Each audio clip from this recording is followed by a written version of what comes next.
welcome to Your Mac Life for Wednesday, July 1st, Canada Day. Whoa!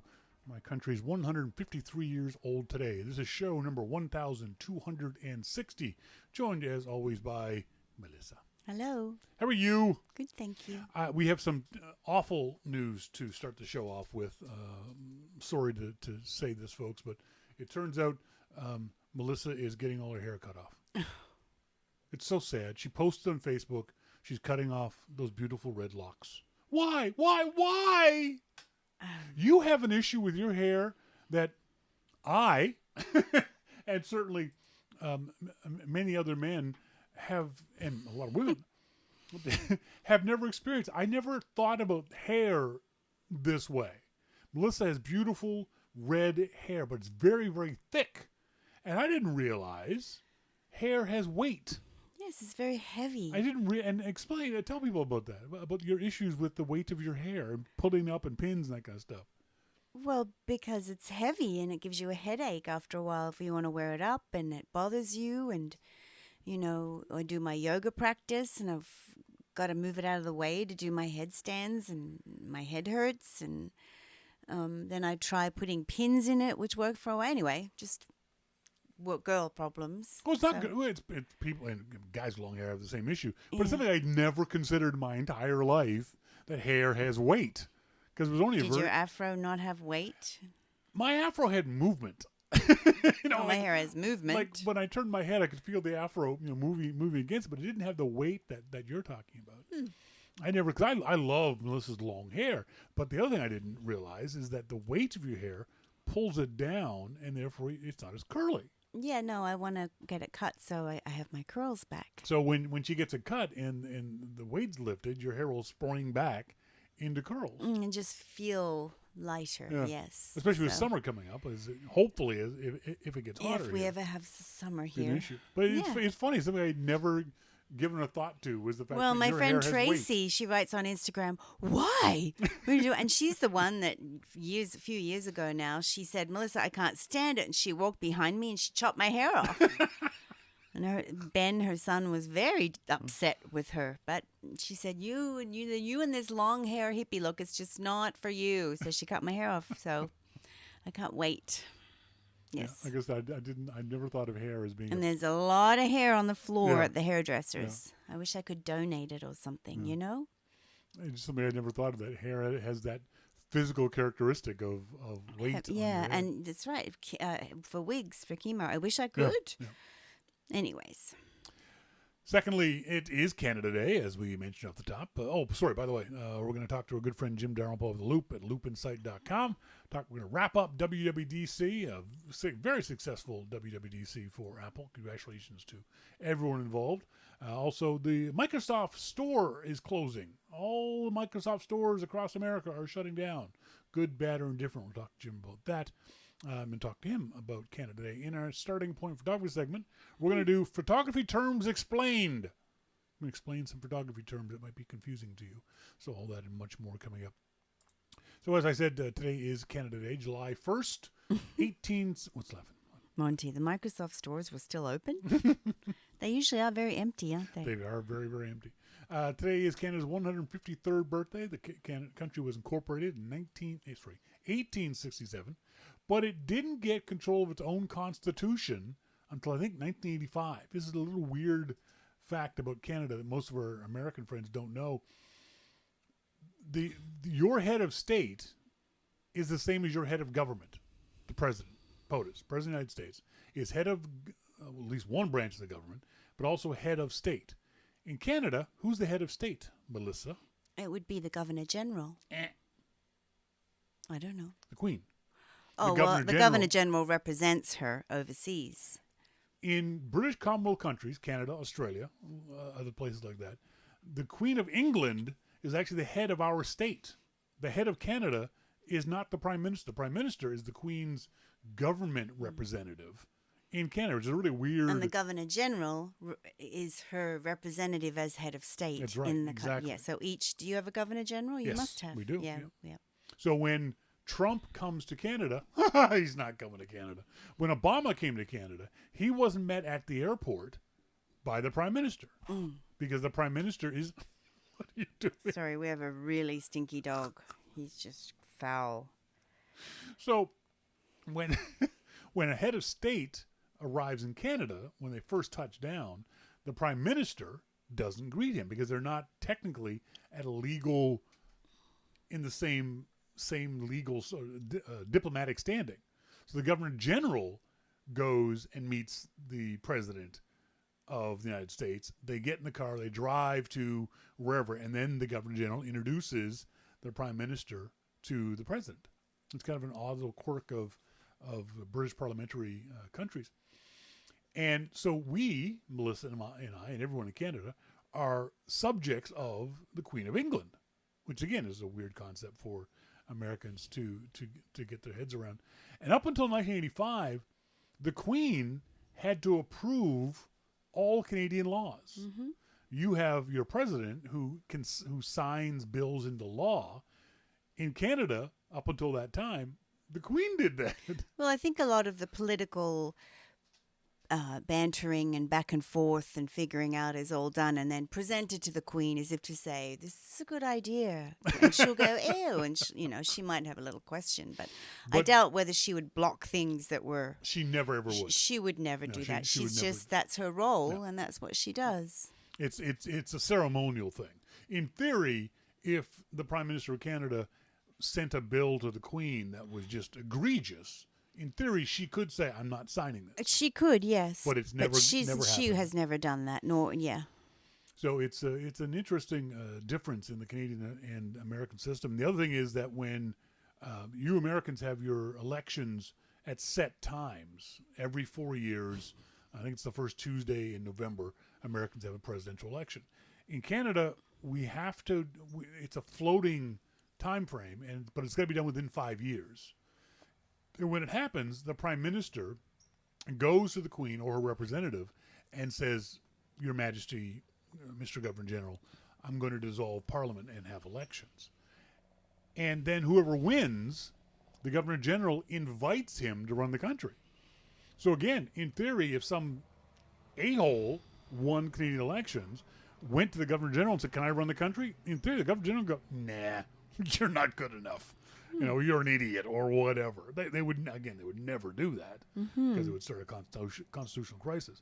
But in theory, those people have control over those representatives, which is kind of an interesting idea. Our Governor General in Australia, he was Sir something Kerr. They used to call him Kersey Kerr. And he was a drinker. And I remember one ceremony on an Australia Day or something, he actually stumbled. He was stumbling. He was that drunk. He was horrible looking man. Yuck. He was the representative for the Queen. Yeah. Mm-hmm. He was drunk. Mosquito says, hey, we've all seen The Crown on Netflix. We know how this shit works. She'd never block anything. It wouldn't be polite. Actually, I think she would if she really wanted to. If she felt strongly about something. Mosquito says, your government's nomenclature for offices and stuff is baffling, but I assume they're all counterparts to the UK system. Yeah, it's pretty much similar to the UK system. MacMan, please, we have that for U.S. elections. The interesting thing about the other aspect of Canadian elections that are interesting is that they're time limited. I think you're allowed to, from the moment the Prime Minister dissolves Parliament, an election has to be held within 90 days. It's not very long. None of this insane 2 years. Oh my God, you guys. That you guys go through. This batshit crazy. I'll never figure it out. This batshit crazy process you guys have got. It wasn't always like this. But in the last X numbers of years, it's become a 2-year run for office. It's crazy. And the amount of money spent is. And then they're not getting anything done. They're just thinking about being reelected. It's just. It's a very interesting system. Sadly, this is usually the time when I tell our American friends of how cheap Canada is. You get a 25% premium on your American dollars when you come and spend them in Canada. Sadly, I don't know if we talked about this in the pre-show. I don't know if Americans realize this, but y'all ain't allowed to leave your country for the most part. You can't come to Canada. You can't come to Europe. I don't know about Asia or Africa or South America, but Europe and Canada are out of bounds. You guys aren't allowed to travel to those countries. I guess to me, Trump has his wish. You're all insular and you can put up a wall all around you. That's how I see him. He's an isolationist in my mind. But when you do get a chance to travel again hopefully next summer, I want to show you guys this lovely video of where Melissa and I live. This is the little town of Gibson's, 6,000 people in our little town. But you catch a ferry. That's the ferry you catch to the big city. But look at the natural surroundings of where we live, with woods and forest, and hiking trails, and biking trails, canoeing, kayaking, small town coffee shop, a little harbor, a little marina, your boating, your boating. It's a lovely, lovely little small town. But it's not so small townish that you feel like everyone knows your business. It's not like the small town I grew up in, which everyone knows everything. But it is a spectacularly beautiful little part of the world that if you ever get a chance to, if you want to visit Canada and you don't want to visit the big cities, the usual places, Toronto and Montreal and Vancouver, see if you can't make some time to come over here to visit us on what's called the Sunshine Coast. It's the towns of Gibson, Seashelt, and Powell River. It's along the coastline. If you get a chance to come, it's spectacularly beautiful. Indian restaurants? Yes, Mo. We have Indian restaurants. That's a funny question, Mo. Mo loves his Indian food. Oh, I love Indian food, but I'm trying to think. If we have anything in the Vancouver general area, it's a shitload of Asian restaurants, especially Southeast Asian restaurants. So if you want Thai food, Malay food, Indonesian food, Indian food, Chinese food, Japanese food, we got it all. Vancouver has incredible restaurants and options for different cultural eating. It was about 2 years ago that Condé Nast Traveler magazine said that Vancouver had the best Chinese food in the world. And that's including China. There's a lot of Chinese in Vancouver. So that was pretty incredible when they can say that the best Chinese food in the world ain't in China, it's in Vancouver. Amazing amounts of Japanese, all kinds of sushi places where the little hole-in-the-wall sushi restaurants. Our sushi restaurant here in Gibson's, delicious. It is incredible. And I can eat my body weight in sushi, and that place has got great sushi. Yes, because for sushi, it's all about freshness. It's all about the quality of the ingredients. And that place is really, really good. Very, very good. So Monty, we do have an Indian. We've never eaten at the Indian restaurant. Where is it? We have Thai. We have Thai food. I don't know where I'm sure there's an Indian restaurant in town. Am I wrong? I don't recall. I like Indian food. Oh, I love it. Just love it. Chicken tikka masala, one of my favorites. There's this great place too. Well, it's not. Maybe it's not Indian. Anyway, we have Little India. So if in Vancouver, if you want authentic Indian food, that we have it. Absolutely. We have an entire Indian community. Punjabi, Hindu, Sikh, all over. We have mosques. Mosques, yeah, all kinds. So later in the show, we're going to talk about photography terms explained. Try to help some folks out with some weird things that words that photographers use. Up next, though, we're going to talk to a good Jim Dalrymple about Microsoft closing their stores, a WWDC wrap-up, and much more. All that coming up a little later on. This is your Mac Life.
Welcome back, folks, on this Canada Day, July 1st, 2020. We got a good friend, Jim Dalrymple of The Loop at loopinsight.com, joining me on my phone line. Jim, how you doing?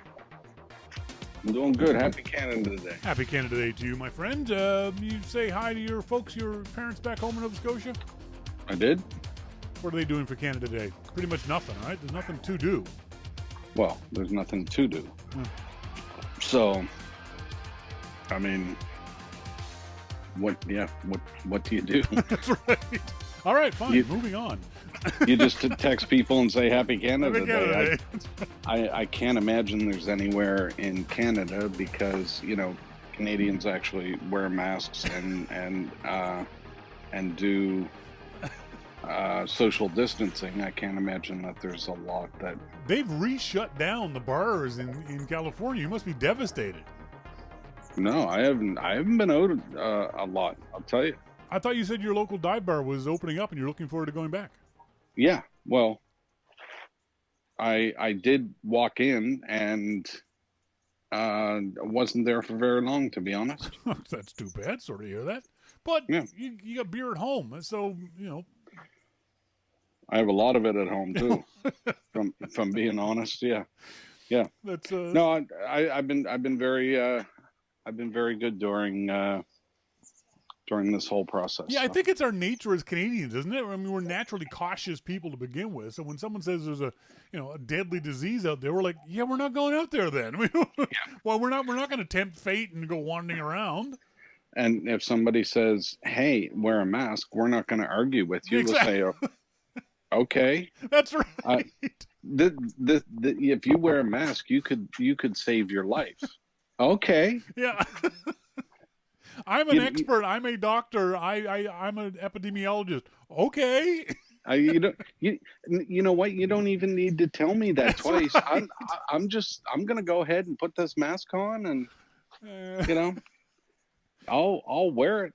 It is a little remarkable to watch our American friends, some of them, and I use friends term loosely, fighting against this tooth and nail. That that masks will kill you. Well, then we'd have a bunch of dead doctors, you moron. I don't understand. No. I mean, we have all of us have done reckless things in our lives. Yes, all of us have. As teenagers, no matter what, think back. We've all done reckless things. This, to me, and I don't want to offend anybody, honestly, but this, to me, is more stupidity than recklessness. Exactly. Because you have some of the most qualified people on the planet, yep. not only in the U.S., but in Canada also, and in Europe, are telling you this is how you can save your life. And I listened to Gruber and Ben Thompson today about in their podcast Dithering, and they had a picture up of a baseball player with a mask on. Yeah. It was from like 1919 when the Spanish flu was around. And you know what they told? This is according to them. What they told people then: wear face masks, stay away from people, and wash your hands. Yeah. Pretty simple. Pretty simple. Pretty obvious.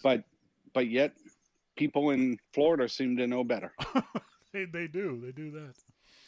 Let's move on. Wrapping up WWDC 2020. I gotta say that overall, I mean, the keynote was very well done. Obviously, professional and well put together.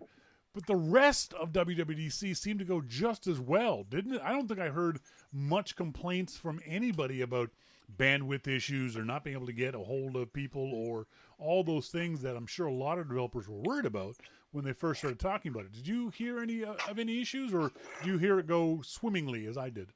Well, let's be honest. I mean, for the majority of the week, I was drunk. So well, that would have been true anyway, whether virtual WWDC or not.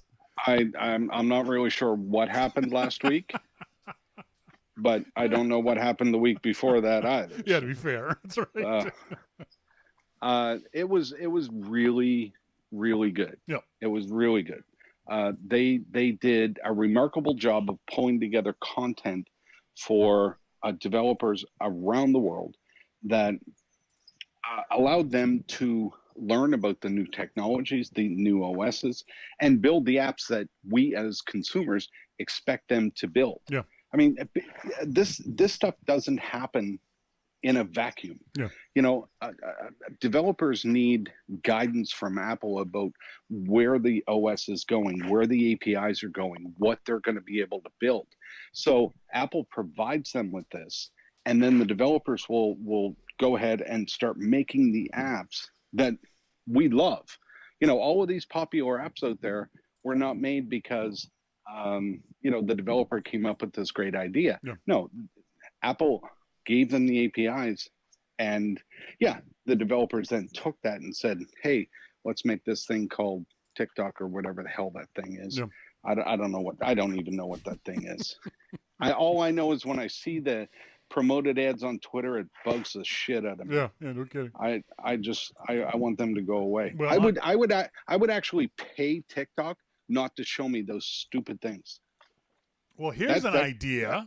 That could be a new revenue stream for them. I've got a way to solve that problem for you.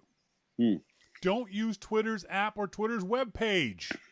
Well, there you go. Give the nice folks at Icon Factory $2 a month. You don't see any promoted ads. You don't see any sponsored ads. You don't see any of that crap. Well, I do, by the way. But then use that app, you doofus. Well, God. I don't know why I answer the phone. Well, I don't know why.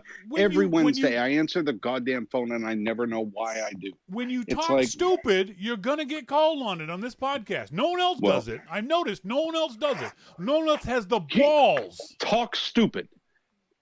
Yes. Ugh.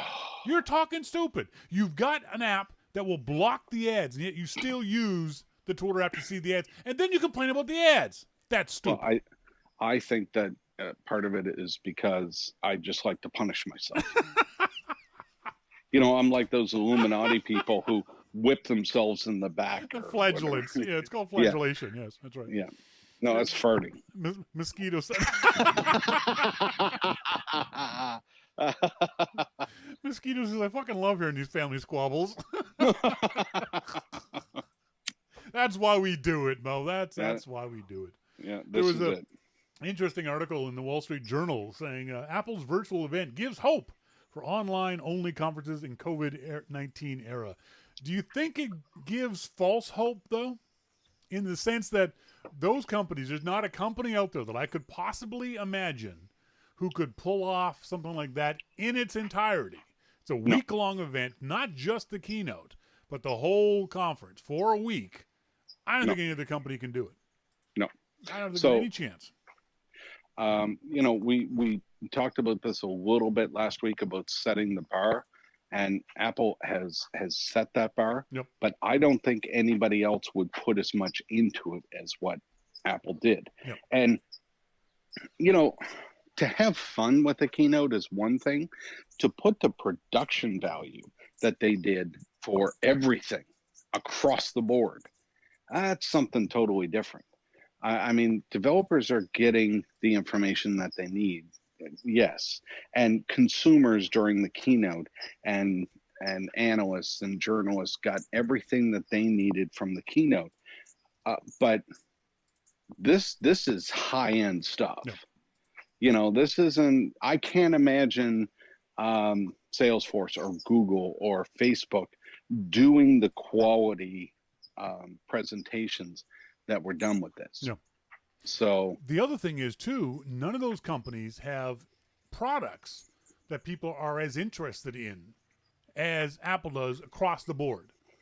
So it's not just the from Apple's point of view of developers, it's the media and Joe Blow and resellers and everyone else who fervently watches this kind of stuff for hints as to what's going to happen with the future of whatever, whether it be tablets or wearables or the Mac is going to be.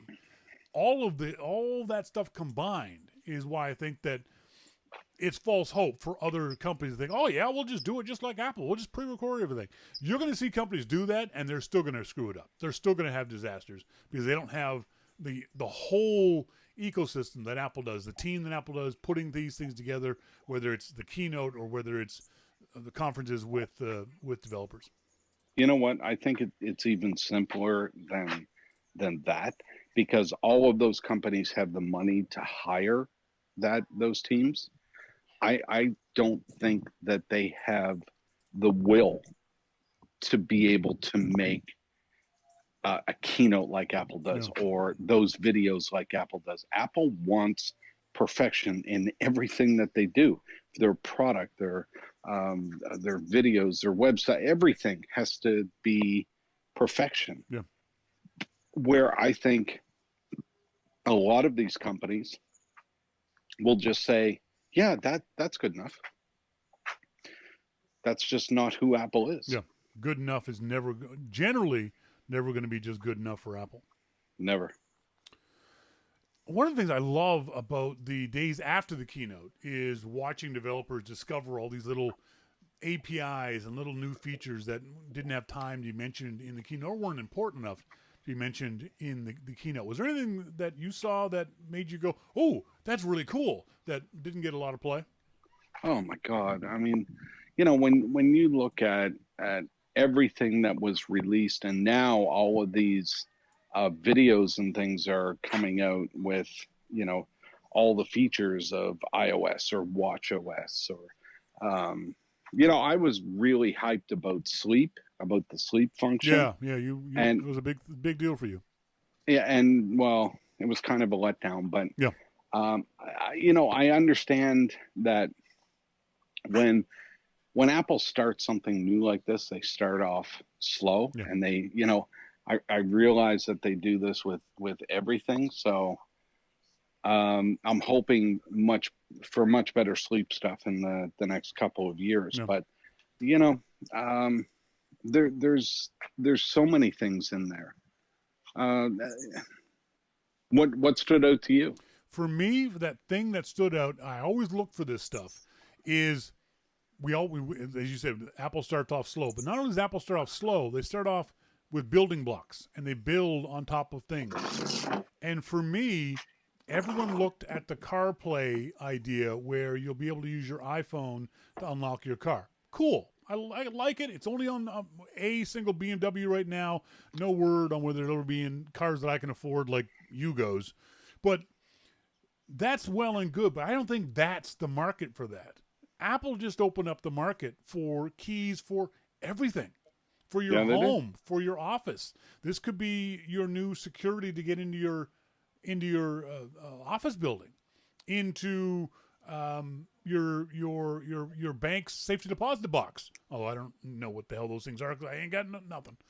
But things like that. Think of all the things that you need to get unlocked. We've got a little fireproof safe here at home that we have our passports in and our medical cards and all that kind of stuff to keep them safe. But every time we want to get one, we got to go find the damn key. Did you put it here? No. Well, put it here. That kind of stuff. Well, click. iPhone. And it's not like you can set it on fire to get it open. Exactly. That's right. You can't beat it with a hammer or shit. It doesn't work. So that's what I'm thinking. Where's Apple's going with this CarPlay thing, with this kind of key unlocking. You'll be able to unlock all kinds of things. You'll be able to unlock your Macintosh. You can do that now. But what I'm saying is they're going to extend this into a wide range of things. And the most important part is we trust Apple. We trust Apple to do these things. I wouldn't trust Google or Amazon or Facebook to develop this kind of stuff because who knows how they're tracking who's coming in and out of your house. There's a problem right now with apartment buildings, and apartment buildings are putting in this key locking tracking system where you use a card, but they can track when you come in and out of your building. Apple's never going to do that. Apple will build a system that an apartment manager can install. So now I've got my lock on my key on my phone. I get in the building. I get into my apartment. I get into the fitness center. All that kind of stuff. But Apple's not going to track that. Apple isn't going to make that so the apartment building manager can see how many times you went to the pool or if you took the dog out for a walk. That's why Apple's would never be used with that. Well, that's certainly possible, but Apple's going to make it available to people. This is an extension of HomeKit. Apple's going to make it available to all kinds of people to do all kinds of things. So it's little things like that I absolutely love watching the way Apple pulls this stuff together. Yeah, absolutely. There's some of it though that I don't get. They made a big deal of picture in picture on the iPhone. Have you ever used picture in picture on the iPhone? Never, don't get it, don't understand it. I don't. Does anyone use it? Folks I in the don't know. audience, let me know if you ever use. I can kind of see it on my iMac, although I've never used it because when I watch video, I'm watching video. I don't want to watch something. I don't want to read something else while I'm watching a video. Now maybe that's different for like sports. But I've got dual monitors. So when I watch baseball, I'll put the baseball game on the monitor on my left, and I can still read email and read Twitter on my main monitor. But that's the only time. That's not even and picture. to be clear, you're only doing that for about 5 minutes before you fall asleep watching baseball. Oh, that's a bit harsh. I like baseball. Come on now. The latest rumor is that Apple, I think we briefly mentioned this last week, but it's still sort of gained more steam. Apple is not going to include a charger in the next version of the iPhone 12. Do you think this is true or not? I'm not sure that I really care. Really? Why not? Yeah, well, I don't really know why. See, I think the logic for a lot of people is, we've all got a dozen of these chargers already. No, we don't. Yeah. The nerds do, because the nerds hold on to things. Most people, when they sell their iPhone or give it away, you give away the charger too. Yeah, I don't know. I mean, I keep seeing these reports of the charger and the earbuds, and you know, what if everything was just wireless?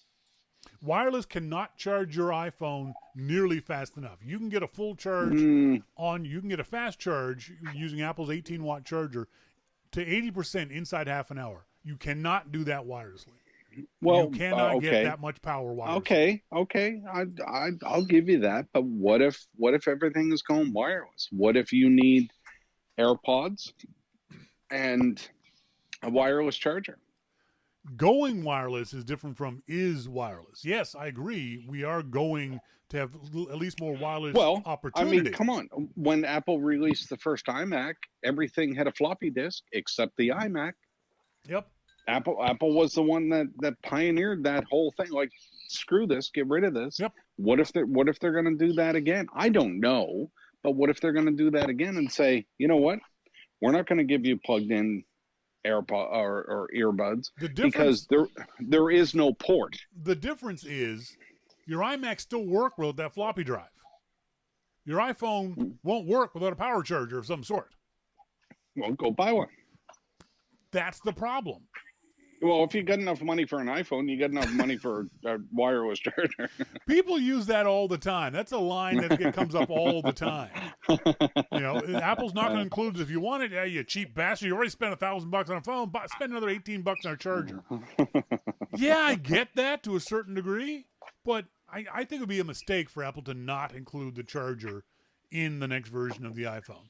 If wireless was more ubiquitous, if you could go to a Starbucks and just put your iPhone down on the table and it would wirelessly charge, or you could wirelessly charge in your car, in a bunch Shawn, of different places. Go ahead. What if there is no port on the iPhone 12? That's just stupid. Apple's not going to do that. Okay.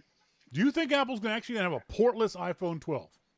Well, I'm just saying, when I said, what if we go wireless? I'm saying, what if there is no actual port? Yep. So there is no sense in including a charger or plugged in earbuds because there is no place to plug them in. Agreed. But I don't think that's going to happen this revision or even in the next two revisions because wireless charging is not ubiquitous enough. If it was, again, if I could go to Starbucks, just sit down, put it down, I get charged. If you get little trickle charges all over the place, I've never understood why cars don't have wireless chargers in them. Just, rather than the little glove box thing we used to have that just got dirt in it, just let me put my phone in there and have it wirelessly charge. Yes. Well, If that was more available, I'd say this would make sense, but it's not, so it doesn't. I haven't. I guess it must be a Q charger in my car where it's in the console, and it's a place where you just slide your phone in, built in, and yeah, and it just charges as you go. Caddies have come a long way. Good for you. Yeah, there you go. Yeah, Monty's pointing out luxury cars do, but not everyone has the big bucks that can afford luxury cars like you, Jim. Son of a bitch. Yeah, I don't think this rumor is true. Well, I don't think this rumor is true this year. Okay. I think at some point. Go ahead. I'm just laying out a situation that could explain how this may come about. Yep. So instead of being, Apple's being cheap, what if the new design doesn't actually have a port? So there's no sense in including that stuff. That's what I'm saying. I don't know if that's true or not. Yeah, I don't think it is yet. I think eventually yes, but I don't think it's going to happen just yet. Okay. Hello. Sorry. I'm just looking, trying to decide which one I want to talk about next.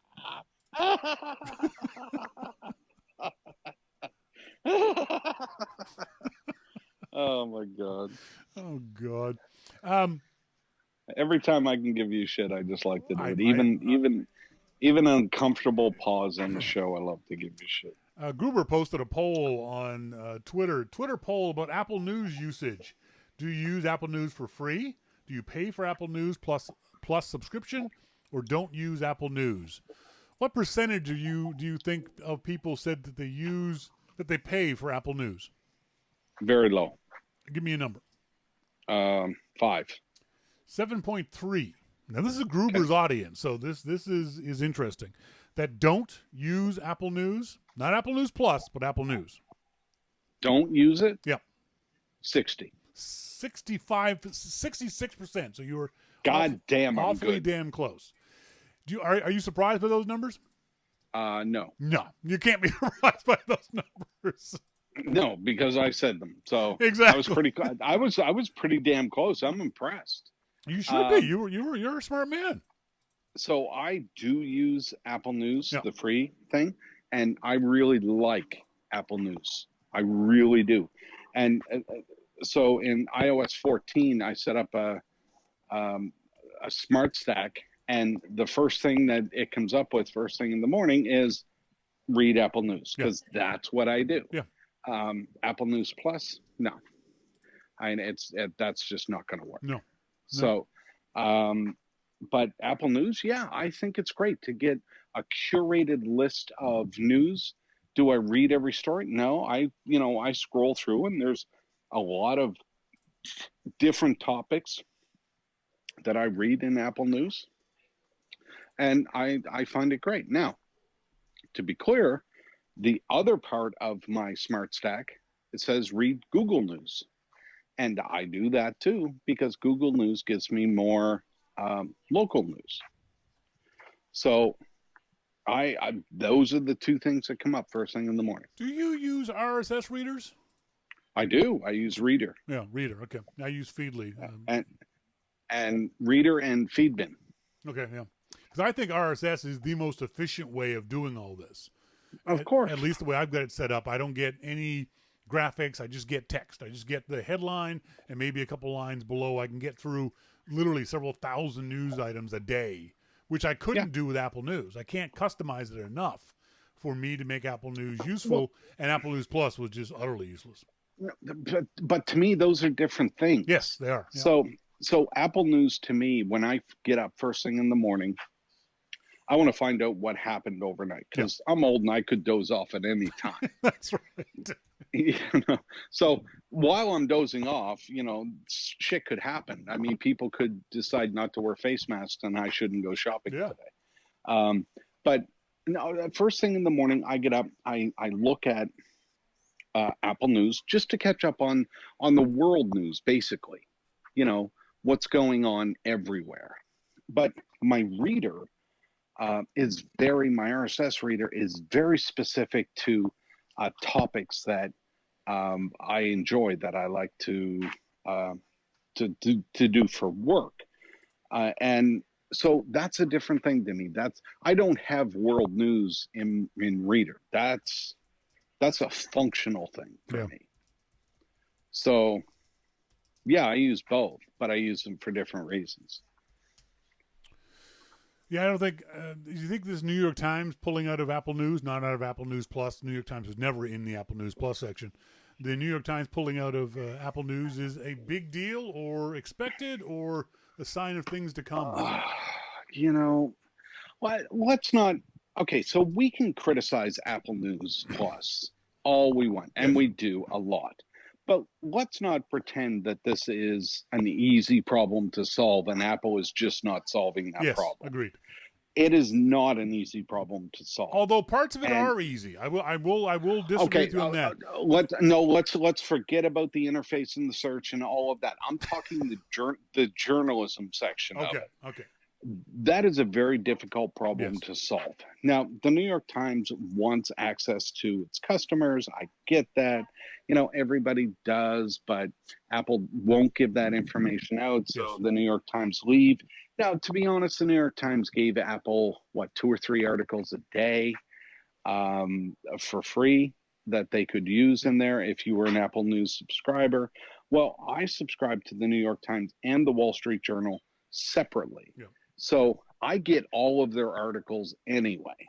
So did that affect me when the New York Times left? No, not really. Does it affect anybody really? Not really, because they only gave 2 or 3 articles anyway. If you're that interested in the New York Times, you probably have a subscription. And I mean, for me, if I look, I've had these subscriptions for years and years and years. Yeah. So But does it affect the perception of Apple News? If one of the most prestige publications, that's arguable, out there is pulling out of your service, that's got to at least be a perception of, your service can't be very good. Well, yeah, so that could be. Yeah. But does that... I mean, perception is that Apple News is going down because the New York Times pulled out, but the people realize that they only had a couple articles there anyway. Yeah, well, some people do. Not everyone does. Yeah, so it's more perception than anything. Reality rather than sorry, go ahead. Now, you're a big reader. Does it mean anything to you? No. I have my own separate subscription to the New York Times. Yeah, there you go. So, and you don't even like the New York Times. Not anymore. Not as much as I used to, that's for sure. They've lost a lot of respect in my eyes. They are not the paper of record anymore in my eyes. As I've gotten older and hopefully wiser, and if not more knowledgeable, but at least more involved in some of the things that they write about that I know are factually incorrect, that's very, very frustrating for me to see that paper just get things wrong. It really was disappointing to me. So who is the paper of record for you now? No one is. Right now, journalism... Okay, that's a sad statement in itself. Oh, God, yes, it really is. You have to do so much work nowadays to find out where truth lies, where objective truth lies, if there's any such thing. That's why a lot of people just don't do it. They don't have the time. I mean, I do this 9-10 hours a day, and even then I get confused by conflicting pieces of information from good news sources. I read the LA Times, the Atlanta Journal-Constitution, the Boston Globe, the Halifax Herald, the New York Times, the Washington Post, the Wall Street Journal, and more, the Globe and Mail, the Vancouver Sun, every single day.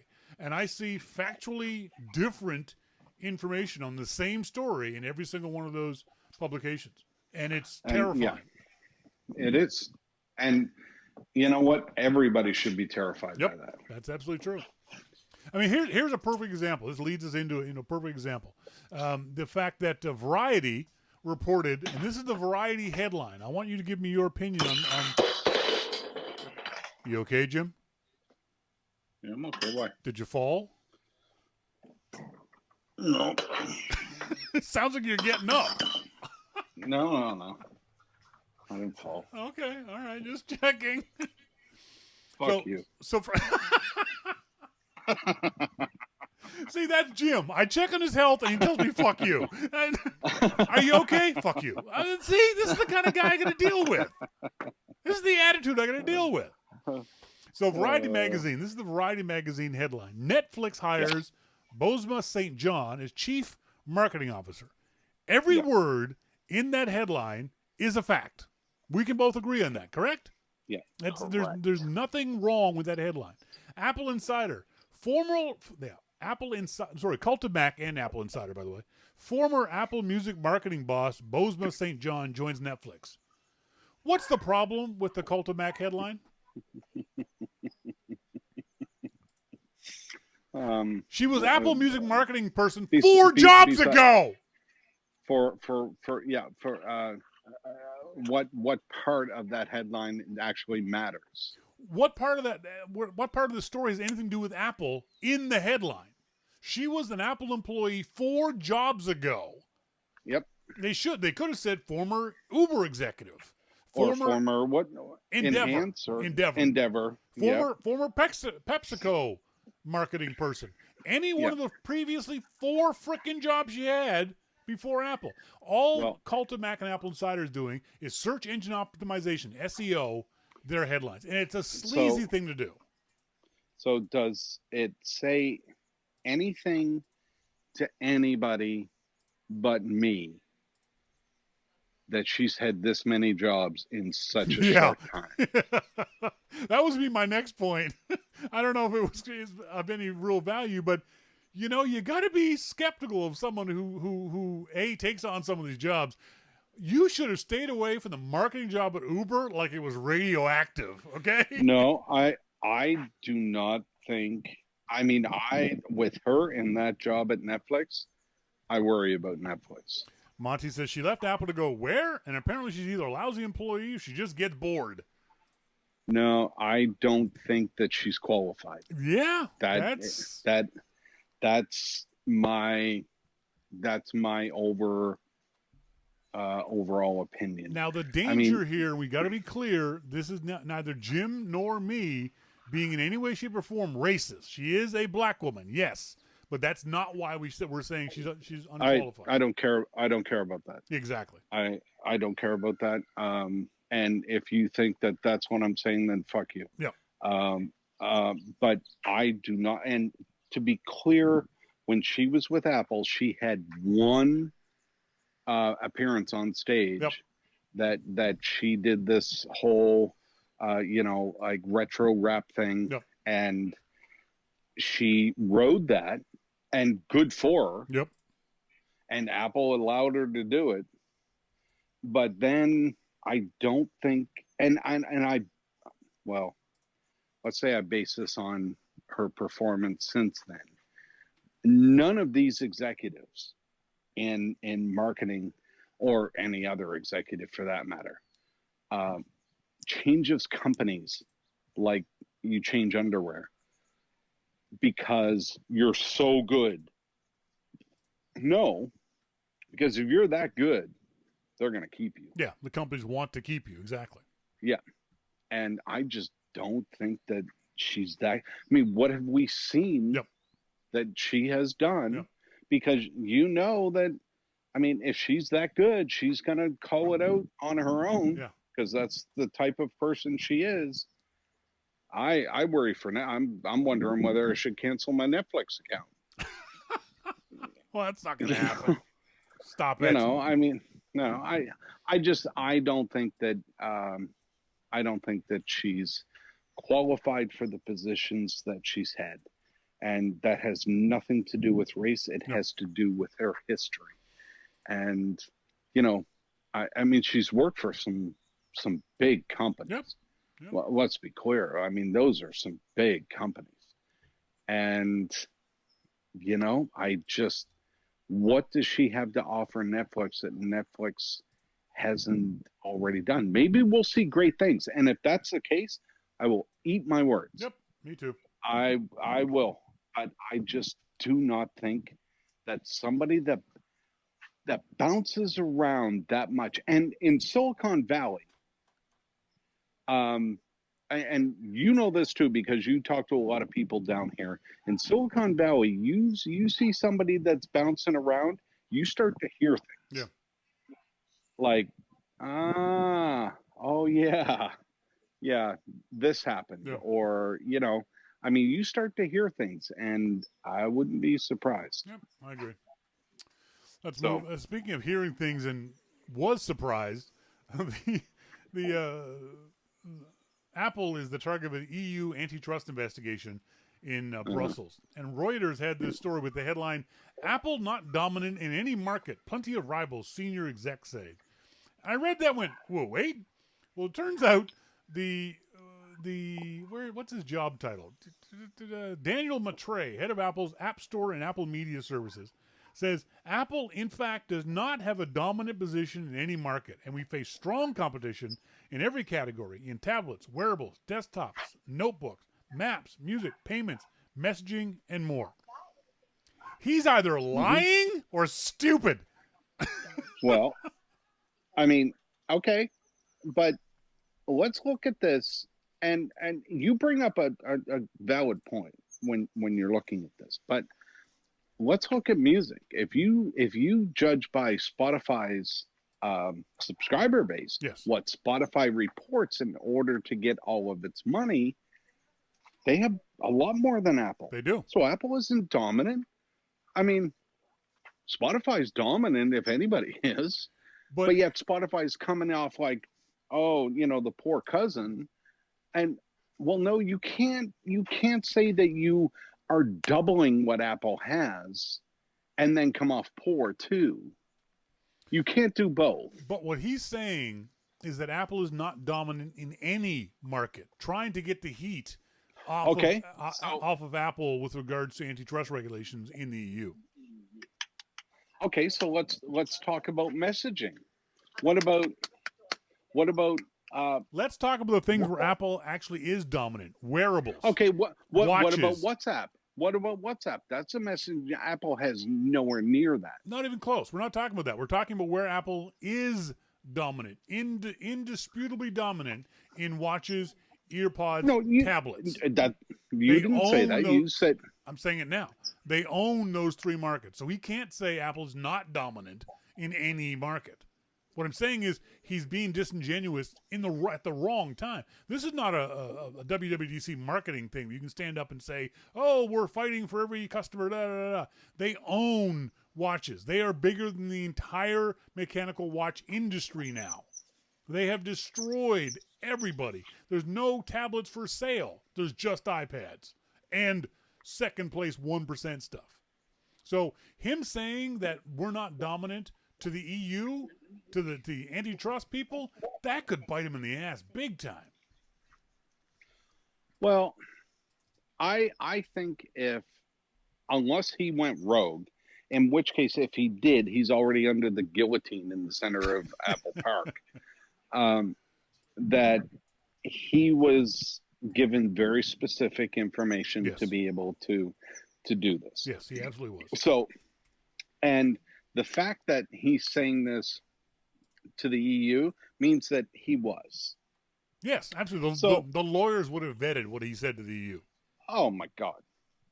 The lawyers wrote what he said. Yep. So, I think when we look at Apple, we look at, we see a different Apple, I think, than a lot of the rest of the world does. And this is when it comes down to being either inside or a regular consumer. So there are still a ton of people that use Android devices. Yes. A ton of people. There is still a lot of room for Apple to take in customers. Yes, I agree. There's so much room that they can do this. Now, are they going to do that through, cheaper products or, the SE thing or, whatever it is? But is is Apple dominant price-wise? Yes. Is Apple dominant in every aspect of that? Clearly not, because they have something that they can show the EU that they're not dominant in. You know what I'm saying? Like, Yeah. we look at it, we look at it and say, holy crap, Apple made $40 billion this quarter. And, they sold a gazillion iPhones. Yep. And, they did all this stuff. But does that mean that they sold the most phones? No. Maybe not. Not at all. We all know they don't sell the most phones. Right. So, but they make the most money. Yep. Right. So people look at dominance in different ways. And I think when you look at like things like Spotify saying, oh, well, we have, 60 million subscribers and Apple has 40 million subscribers. Well, then Apple can say, we're not dominant. Yeah. Spotify's dominant. I mean, it's clear. These are their numbers. This is what they say. But yet Spotify's crying poor and saying, oh my God, we're being hard done by here. Well, how can that be?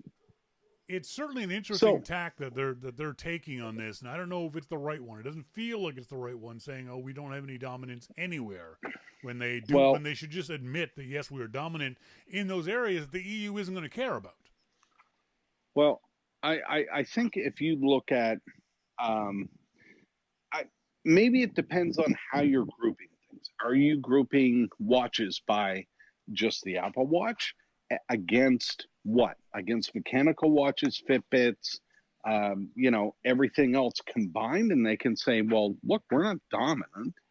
We're actually, we're trying to catch up to everybody. Well, no, Apple couldn't even use that excuse because they are now bigger than the entire Swiss watch manufacturing market.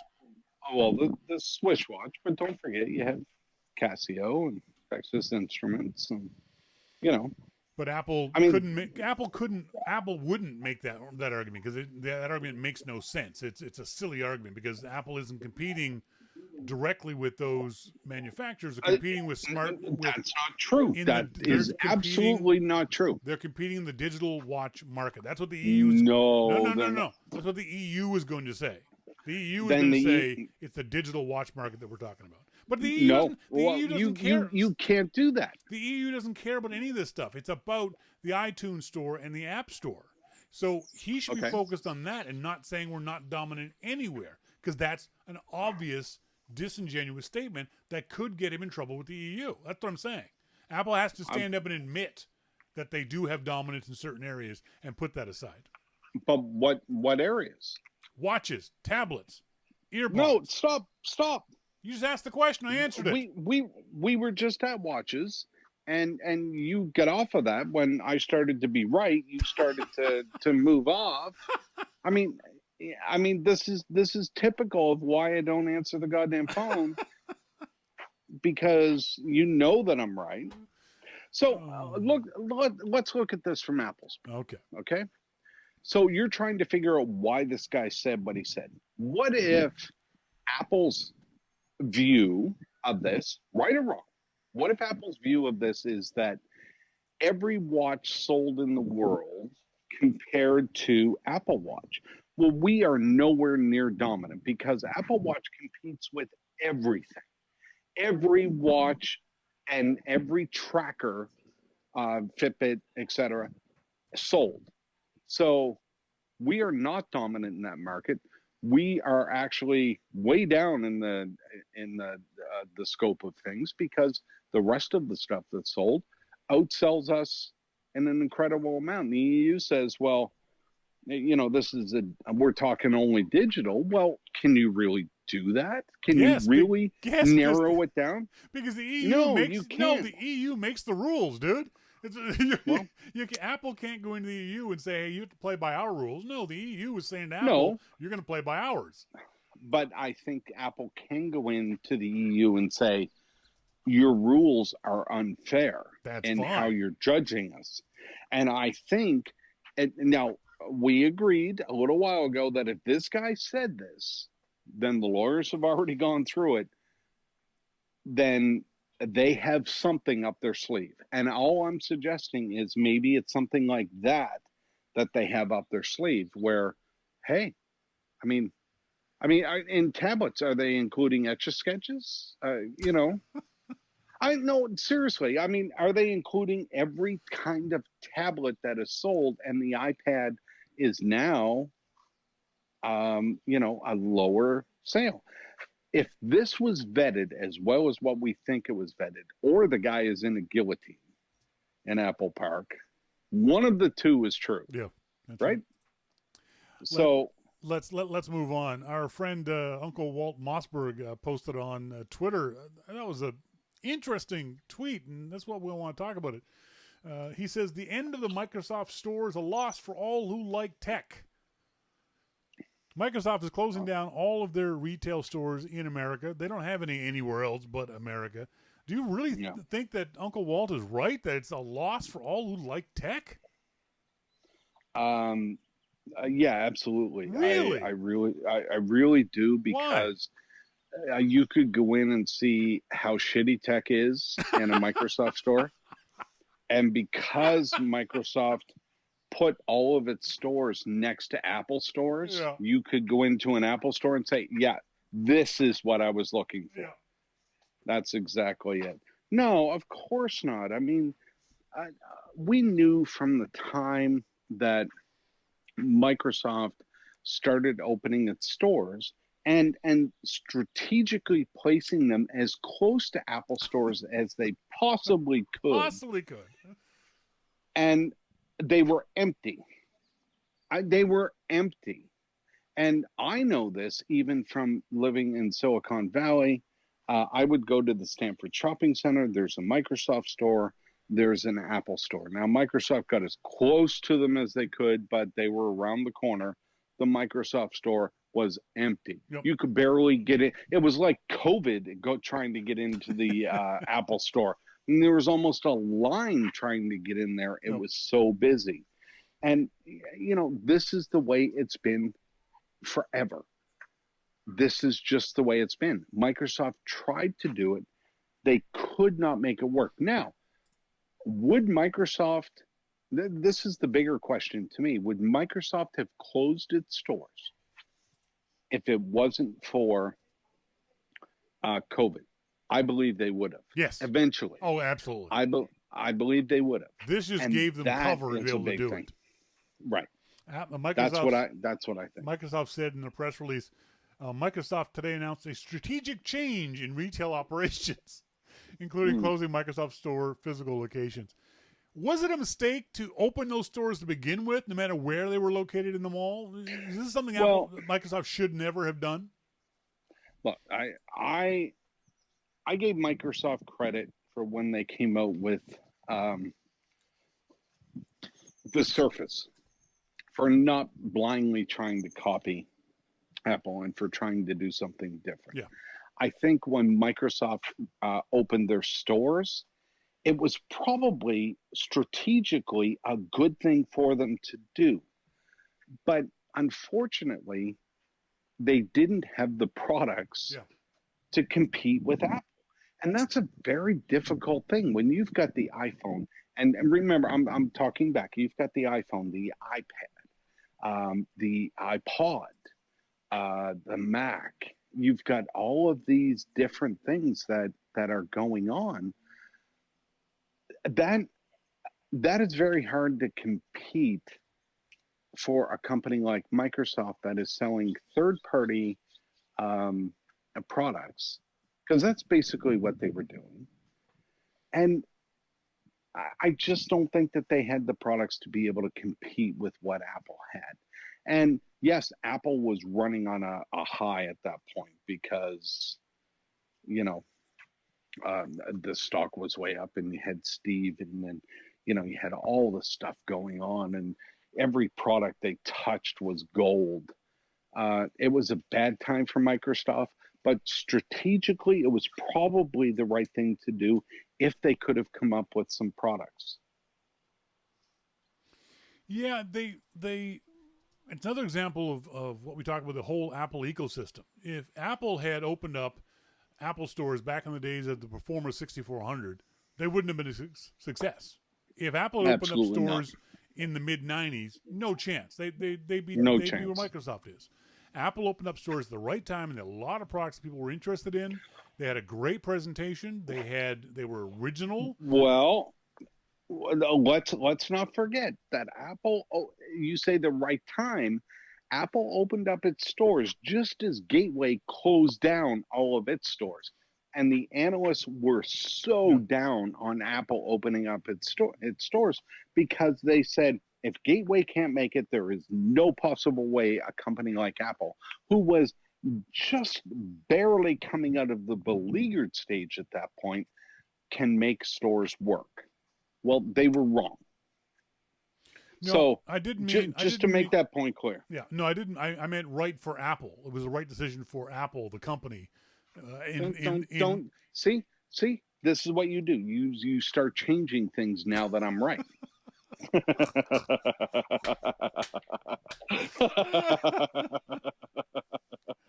Oh dear. My 19-year-old son, this is a reply to Uncle Walt. My 19-year-old son and I were just talking about this. Neither of us really understood the Microsoft Store. The only part that was ever busy was the game display out in front of the mall. A little further down the mall, the Apple Store is always mobbed. I think that's key right there. The fact that neither of us understood. That's the problem. Microsoft's own customers did not understand why those stores were there. If they'd opened up an Xbox store, completely different. Would have been packed. Would have been packed all the time. You're probably right. But for some reason, Microsoft thought where there was direct competition with Apple, which is why they put the stores there, which was hopefully the guy who made the decision to put the next Apple stores is in the same guillotine in Microsoft as the other guy is at Apple, because that was a huge strategic mistake. I think they still would have failed eventually. But that direct comparison all the time, constantly, of a mobbed Apple store. You walked in the mall, right across from it is this empty Microsoft store. You're going to go into the Apple store and go, hey, what's all the fuss about? What's this all about? If you're non-committed to Microsoft products. If you're a hardcore Windows user or you want to buy a Dell laptop, that's different. But if you're like the vast majority of people just want some device to do something, and you see the Apple store, you're more likely to go into the Apple store, I think. Well, yeah, I agree. I agree. Just an awful decision all around. They wasted a lot of money, a lot of time, a lot of company effort. No, I can see why they did it. They almost had to do it. Because I think that Microsoft thought that they actually had something to compete with until they realized, you know what, we don't. We ain't got it. We ain't got it. Yeah. That's it for tonight's show, folks, from Jim. I want to say thanks, Jim, for being here. His podcast is on the iTunes store. It's called The Dalrymple Report. He does it every week with our good friend Dave Mark. Last week he did it with John Gruber. So he's got better guests than I do.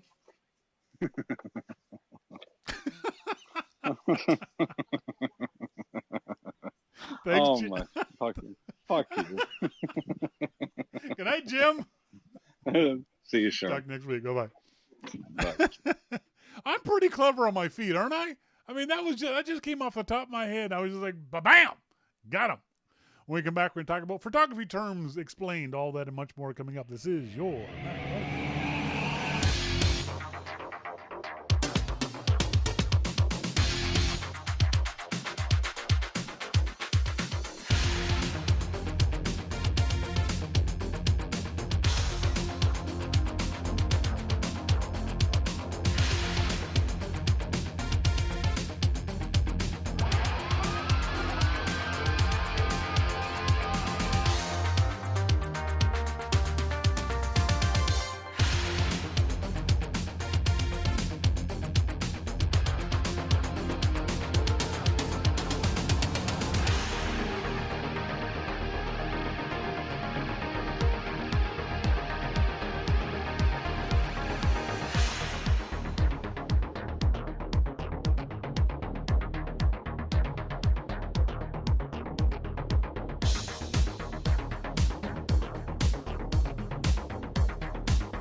Welcome to the Starting Point Photography segment for this Wednesday, whether you're tuned in live or listening in on the archive. Appreciate you guys being tuned in. Tonight we're going to talk about photography terms explained, like a lot of jobs, places, positions. They have their own special terminology that they sometimes use to exclude those who aren't in the know. And my job is to try to help you guys figure out what all this stuff is in general. So she doesn't know it, but we're going to quiz Melissa. Okay. I'm not going to quiz you. I will ask you if you know what these terms mean, though. Some of them. If you don't know, that's fine. You're not a professional photographer. Don't. That's okay. I'm not trying. I'm not trying to gotcha. Mm-hmm. So first thing is, we'll go with the A's. Aperture priority. Do you know what aperture priority means? Does it have to do with the lens and how much it opens or closes? Aperture does. Aperture priority. When someone talks about that, it means priority. When you turn your camera, you have a dial on the top. Usually it's got an A or an AV. An A on Nikons, an AV on Canons. Aperture priority means you've just told the camera, when you switch to aperture priority mode, you've just told the camera, I'm going to take control. When you're in automatic mode, you tell the camera, you do it. I'm just going to point and you figure out lighting and exposure and shutter speed and all that kind of stuff. When you tell your camera that you're in aperture priority mode, you say, okay, you figure out everything like you normally would, but I'm going to take control of aperture. As we know, aperture is the size of the opening of your lens that light comes through. The more light that comes through, the brighter your image, or the more light it captures. Or when you're in dark areas, the more longer it has to stay open. So what you're telling your camera, the aperture is measured by f-stops. So you tell your camera, I want to use f-stop 8. You figure out what the shutter speed has to be for f-stop 8. You figure out what the ISO has to be for f-stop 8. You figure out everything else, but I want to control aperture priority. The same thing is if you go to shutter priority. The same thing is true of shutter speed. You control the shutter speed, but you're telling the camera you figure out everything else. Do you know what AF stands for? No. You know what autofocus stands for? AF, autofocus. What is autofocus? Well, I suppose the camera does the focusing for you. Why is that good? Why is that bad? Because you can quickly pick up your camera, and if you have an object in mind, you just go for it and the camera will focus on it. Exactly. Sometimes, though, the camera, quite often if, say, the object you want to shoot is a flower, but there's another flower in front of it, your camera will, if it's in auto mode, automatically, generally, your iPhone is one of those devices, pick the closest object, because it assumes the closest object is what you want to shoot at. But no, maybe you want the closest object to be blurry and you want the object behind it to be in focus. So when you do autofocus, you got to be a little bit careful sometimes because it will automatically pick things that maybe that's not what you want to take the picture of. There's different kinds of autofocus too, and we'll talk about those on another show. There's a servo autofocus, there's single shot, continuous, trackings, all kinds of different autofocuses. Do you know what bulb mode is? No. Bulb mode is when Rory wants to go, one of these days, he wants to go outside and shoot the stars. Bulb mode is on some DSLRs, not all of them, but some DSLRs, when you change your shutter speed to 1 second or 2 seconds or 3 seconds, the second marks. A lot of cameras will stop at 30 seconds, but Nikon and Canons go past that into bulb mode. What that means is that the shutter just going to stay open. 30-second shutter speed means the shutter will stay open for 30 seconds and then close. Bulb mode means the shutter's going to stay open and not close until you tell it to. I've heard it termed a different thing, I think, because Damon's done that and he hasn't called it bulb mode. Yeah, he might call it something else, but that's what it'll say bulb on the display on your camera, which means that once you push the shutter button or once you open the shutter, I'm not closing until you tell me to. The danger with that is if you push the shutter button, you can move your camera and you can introduce blur. So that's why you use either an automatic shutter or a timer on the shutter. So that way, that's what you do for star trails. If you want to get that really cool visual you've seen of stars in a circle, you'd use bulb mode. The tracks. Or you want to shoot something that's very, very low light and you want to keep it open you want to get as much light as you can. You can shoot, say, I'm just thinking of a rocky outcrop in Moab with the moon coming up, the moon's shining on the rocks. You can leave the shutter open for 2 minutes to gather as much light as you can to make your shot look even better. Oops, pushed the wrong button. Sorry. Do you know what DOF stands for? Depth of focus. Oh, close, but still good. Depth of field. field. But what is depth of field? I don't think I could articulate it. That's another one that's difficult. It's a word we've all heard, but difficult to figure out. Depth of field is how much stuff is in focus. Sorry, how much stuff is out of focus at the thing you're pointing at. So let's use the flower analogy again, or image. So you've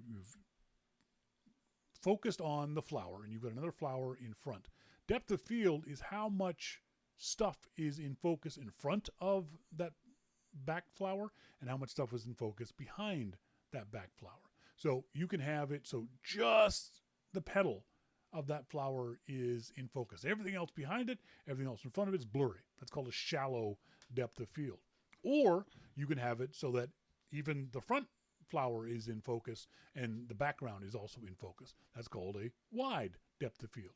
You as the photographer, that's part of the creative control you have with your photography, which is one of the advantages of getting off of the automatic mode. You can really get creative and really choose these kinds of things, like what you want in focus and how much you want it in focus. I will often do a very shallow depth of field on that flower thing. If there's a flower in the back, I'll make sure the flower in the front is just a blur, or the background is just a blur, because you don't want to distract from the flower in the front.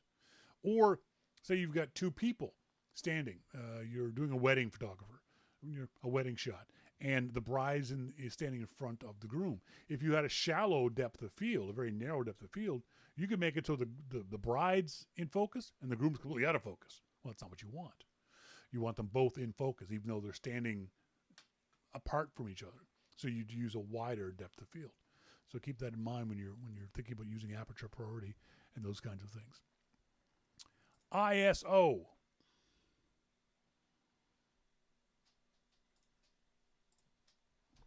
In search of. ISO actually doesn't mean anything. It stands for International Standards Organization. The ISO of your camera, when we were kids, our parents would send us to local photo mart to get camera 100 film or 400 film or 800 film. That was the ISO, or the light sensitivity of that film. So 100 ISO was good if you were going to go to the beach and take pictures on a bright sunny day. 400 ISO was going to be if it was going to be cloudy or that kind of stuff. But you had to use different film. You had to swap the film out. If you had ISO 100 in your film camera and then wanted to take shots when it was darker, you kind of couldn't because the film was all wrong. But now our cameras have variable ISO. We can change the ISO however we want. And what you do when you change the ISO is you make your camera sensor more sensitive to light. It's usually used in dark conditions. So say you took a picture and it was too dark. And no matter what you did, changing your aperture, changing your shutter speed, make your aperture as big as it possibly could so as much light could come in, make your shutter speed as slow as it could so as much light was let in. It still didn't work. You still weren't getting good shots. That's when you mess with your ISO. That's when you change the light sensitivity of your sensor. And most cameras nowadays can do ISOs of 800 to 1600 really, really easily. One of the things you can do is test that on your camera. Go in your kitchen and put a candle on the kitchen table and turn all the lights off. And then take a picture at ISO 800. And then double that, 16. Then double that, 32. Double that, 64.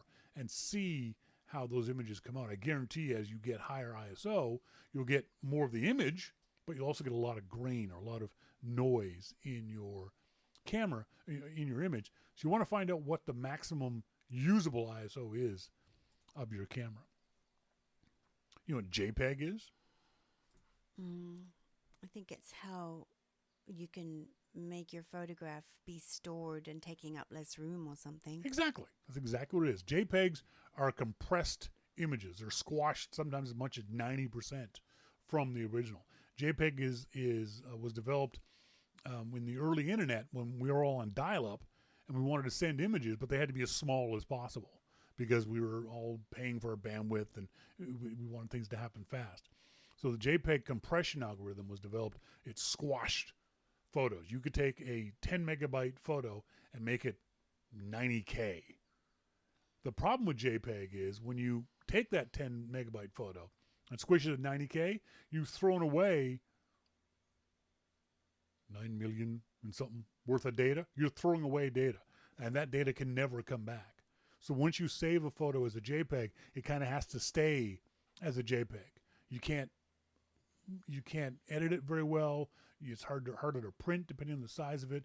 It's basically like set in stone. Different from RAW, which is a very large file format, but still got all the data. JPEG is a compressed file format or a lossy file format, which means it throws away data that can never get back again. One of the dangers a lot of beginning photographers do is they'll open up a JPEG and save it again. If you edit a JPEG, when you save it again, it squishes it again. And you open it again, it squishes again, squishes and squishes. And you're just going to get worse and worse quality by it squishing your JPEGs over and over again. So don't resave your JPEGs.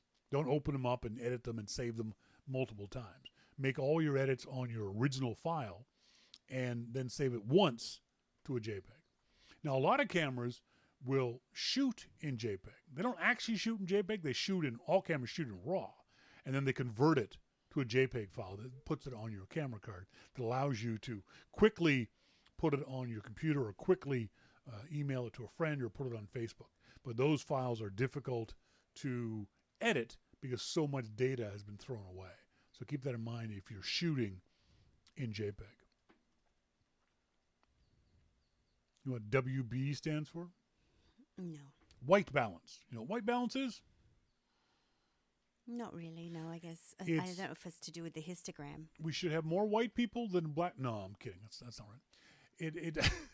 White balance is the color of the light in your image. We don't think about this very much, but all color lies on the color spectrum. It all has a color temperature. It goes from ultraviolet to infrared. So if you think of a rainbow, it goes from the purple all the way to the red. And all light falls on that spectrum. Sunlight falls at a certain color temperature. Fluorescent light falls at a certain color temperature. Tungsten light, all that, cloudy lights, all got different color temperatures. White balance helps your camera by you telling your camera, hey, I'm shooting on a cloudy day, your camera will balance the whites out to make it look like you intended to. That's why sometimes you'll see in some cameras, you'll take a picture with in a room with a lamp and everyone's orange. It's because the white balance of the camera was off. It wasn't told that you're going to be shooting with a fluorescent bulb or a lamp kind of thing. It's not much of a concern anymore to beginners, if only because if you shoot in RAW, you can have your camera set to auto white balance. I do. I shoot in RAW and I don't worry about white balance because I know, because I'm shooting in RAW, and RAW is that big file format, very editable. I know that I can bring my RAW photo into an editing program like Lightroom and change the white balance however I want. It's harder to do with JPEG.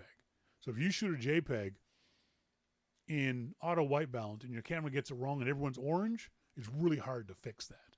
It's much easier to do otherwise. But if you want to mess around with it, what you can do is just take a picture of the same thing and just change your white balance on your camera. Keep everything else the same. Just take a picture of that candle on your kitchen table and see how the white balance changes. You'll see things go to the blue side of the spectrum or go to the orange side of the spectrum. If you have any photography terms that are confusing for you or things that you don't understand, I'm happy to try to figure it out for you. And maybe you've looked it up online and gotten a really complicated explanation. I'm happy to try to figure it out for you and give you a hopefully clear, plain English explanation of stuff. I always love doing that for folks. So send me an email to Shawn at yourmaclifeshow.com if you'd like to get some of those explanations. Let's see what we got for emails this week from folks. I want to say big thanks to our good friend Michael Curtis in the UK. Those of you who remember Michael's name, he's the guy who gave me that cricket ball so many years ago. He said, hi, Shawn, I meant to do this a while back. Your advice about speaking in public and the ers and ums was a really big help to me. I had to record a session for work, and you can watch it here if you like. So I'd like to donate this for your help and, of course, for the ongoing shows. Take care and stay safe. Best wishes, Michael. Thank you, Michael. I appreciate that. Don Beck, Martha's Vineyard. Don just had a birthday recently, He just didn't had he? his birthday, yep. He was, I don't know, he's 60. Oh, I don't know. No, I didn't he's look at older his now. age. I'm I teasing. just wished him happy birthday. He said, the June 13th show, you were talking about teaching history. For many years, I believe that history would make more sense and be of more interest to school kids if they went in reverse. First, teach current events the kids can relate to. Then go back a few years or decades and teach the events that caused the current events. Then go back further. I personally think that kids could relate to earlier events much more easily than this. But I'm not in charge of how kids are taught these days, just using you as a way to share my thoughts. Dawn, what do you think about that? I think it's a wonderful idea, It's Don. an interesting idea. Kids want to know about the now and what they're living in. And besides, they're bombarded with so much that I think it's good for the schools to be helping them out with that. When Rory was doing his classwork on World War One, first of all, the description that the teacher gave was just idiotic. No wonder Rory hated the idea. But I think what should have been taught was how did Canada's role in World War One create the country we're in now. I think that makes it relative. The fact that in before World War One, Canada wasn't really its own country. Today's Canada's birthday. It was our version of Independence Day. But in 1918, we still weren't our own independent country. So how did that affect our response in World War One? How did what we do in World War One create this patriotism is the wrong word, but this desire to be free, more free of Britain, because we're sending our men over there to die in European wars. Let's find a way to have more control over that stuff and have it be more of a Canadian thing. It's one of the reasons why in World War II, on the beaches of Normandy, Canada was given its own section to control. We were given our own orders. Go fight the Nazis in Netherlands. And while the Americans went other ways, they said, you Canadians go that way. Whereas in World War II, we were tied to the British. We did whatever the British told us. And that was a direct... World War One? World War One. We were tied to what the British told us to do, whereas in World War II, we had our own autonomy. So I think we were tied to the Americans, quite frankly. Same with Australia, too. to a certain we were degree, sent to the most horrible battlefields of all. Yep, that's absolutely right. And the first ones, like the front trench workers. But yeah, it's an interesting idea, Don. Want to send a big super... I meant to do this a while back. Let me just pull this up so I can say this officially. Our good friend, listener to the show for at least 10 years, if not more, Paul Driver, it's official. He's retired from Walt Disney World. He worked for Walt Disney Corporation for 35 years. And Paul is now finally officially retired. Congratulations, Paul. I know you loved your job at Disney, but I also know you're very happy to be retired. So hopefully you are enjoying retirement down there in Florida. And he's already retired in Florida. He's cheating.